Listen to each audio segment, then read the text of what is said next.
सवाल ये है कि कुत्तों के काटने से क्या हो सकता है।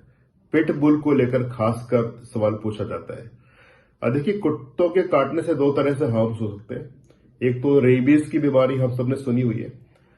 ये उन कुत्तों के काटने से होती है जिन कुत्तों को खुद को रेबीज की बीमारी हो, जिनके शरीर में रेबीज की कीटाणु हो। अब ये किसी भी कुत्ते के काटने से हो सकती है, या छोटा कुत्ता हो चाहे बड़ा कुत्ता हो, या किसी भी ब्रीड का कुत्ता हो। इनफैक्ट बंदरों से या बिल्लियों से भी रिपोर्टेड है।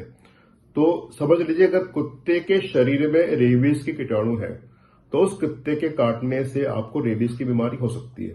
जिन कुत्तों के शरीर में रेबीज की कीटाणु नहीं है, वो खुद बीमार नहीं है, तो उससे रेबीज नहीं होगी। दूसरा हार्म होता है फिजिकल इंजुरी का। अब पिटबुल है या पिटबुल जैसे जो बड़े कुत्ते हैं, खतरनाक कुत्ते होते हैं, जो वायलेंट होते हैं, एग्रेसिव नेचर के होते हैं, अगर ये काटेंगे तो ऑब्वियसली फिजिकल इंजरी होगी।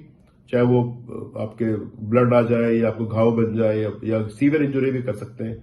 और जैसा एक केस दिखने में आया था नोएडा में कुछ सालों पहले, अगर कोई एल्डरली है जिसकी फिजिकल स्ट्रेंथ बहुत कम है तो बिल्कुल फेटल भी हो सकता है। तो यहाँ पे इंजुरी में तो जो भी बड़े कुत्ते हैं, जो एग्रेसिव नेचर के कुत्ते हैं, ऐसे मान के चलिए और बड़े जानवर भी होते हैं जो अटैक कर देते हैं जंगलों में, उस तरह की फिजिकल इंजुरी जाती है। पर पिट बुल के काटने से रेबीज नहीं होगी अनलेस पिट बुल को खुद को रेबीज के कीटाणु हो।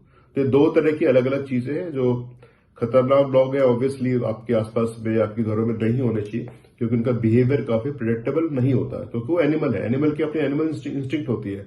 आप उससे उम्मीद मत करें कि ह्यूमन जैसे बिहेव करेगा और लॉजिकली बिहेव करेगा। हाँ, रेबीज एक अलग बीमारी है, ज्यादातर स्ट्रे डॉग्स में देखी जाती है क्योंकि वो इम्यूनाइज नहीं होते हैं।